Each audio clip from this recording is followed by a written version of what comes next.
عورت کے منہ میں ڈسچارج ہونا یہ بالکل حرام ہے، ناجائز ہے، گندگی ہے، اسلام میں اس کی قطعاً اجازت نہیں ہے۔ اور اگر ان ائمہ کا مذہب لیا جائے جو منی کو پاک سمجھتے ہیں، اس لیے میں یہ عرض کر رہا ہوں کہ بعض حضرات نے اس پہ فتویٰ دیا ہے کہ یہ چونکہ پاک ہے لہذا اگر یعنی کوئی شخص منہ میں بھی ڈسچارج ہو جائے تو یہ بھی جائز ہے۔ یہ 100% غلط فتویٰ ہے، اس لیے کہ جو حضرات اس کو پاک کہتے ہیں وہ بھی اس کو خبائث میں داخل کرتے ہیں، حرام چیزوں میں داخل کرتے ہیں۔ اس کا کھانا یا اس کا منہ میں ڈالنا وہ بھی جائز نہیں کہتے، تو اس لحاظ سے بھی یہ ناجائز ہے اور بہت ساری بیماریوں کا ذریعہ بھی ہے۔ دوسرا مسئلہ یہ ہے کہ اگر کوئی ڈسچارج نہیں ہوتا اورل سیکس کے ذریعے تو اس کا شرعی حکم کیا ہے؟ تو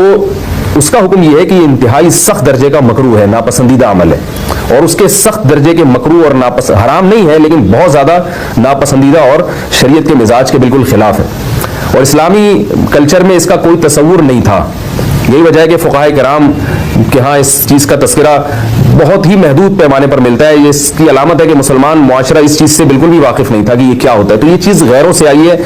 غیر مسلموں سے ہمارے معاشرے میں جو ان کی موویز دیکھ دیکھ کے، فحش فلمیں دیکھ دیکھ کے نوجوانوں میں اس چیز نے سرایت کیا، ورنہ یہ انسان طبی طور پر اس عمل سے بہت زیادہ نفرت کرتا ہے۔ کوئی بھی شریف الطبع آدمی ذہنی طور پر اس کے لیے تیار نہیں ہوگا۔ تو میں پھر بھی یہ کہہ رہا ہوں کہ بہرحال علماء اس کو ناجائز اور حرام نہیں سمجھتے، اس لیے کہ میاں بیوی ایک دوسرے سے جس طرح سے چاہیں استمتاع کر سکتے ہیں، لیکن سخت ناپسندیدہ بہرحال ہے اور مکروہ چیز ہے، اور اس قابل نہیں ہے کہ اس کی حوصلہ افزائی کی جائے۔ یہ اس کے بارے میں ہے کہ جب یعنی جو ہے وہ ادخال کیا جائے اس فم کے اندر، اس جو ہے مرد اس میں باقاعدہ جو ہے وہ تلفظ حاصل کرے، اگر ایسا نہ ہو بلکہ باہر سے استمتاع کیا جائے، جیسے بعض جگہ ایسا ہوتا ہے کہ کیا نام ہے عورت کو اس چیز سے گھن آتی ہے کہ وہ اپنے منہ میں اس گندگی کو لے کر جائے، تو پھر بعض شوہر زوجہ کو مجبور کرتے ہیں کسنگ وغیرہ پر، تو یہ کم درجے کی کراہت ہے، یعنی یہ بھی ناپسندیدہ تو ہے مگر یہ اس درجے کا مکروہ، اس درجے کا ناپسندیدہ نہیں ہے۔ دوسری بات یہ کہ یہ جو میں نے پوری ڈیٹیل بیان کی ہے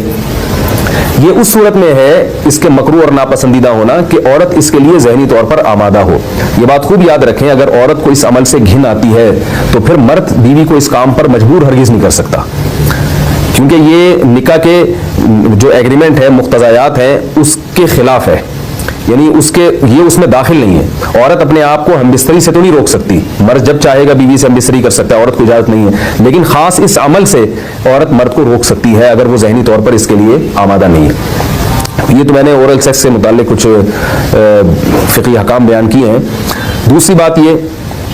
اس کا بھی مسائل پوچھے جاتے ہیں کہ بعض مرد اپنی زوجہ کو مجبور کرتے ہیں غیر فطری طریقے سے ہم بستری کرنے پر، پچھلے راستے پر ہم بستری کرنے پر، تو یہ بات یاد رکھیں کہ ایسی صورت میں عورت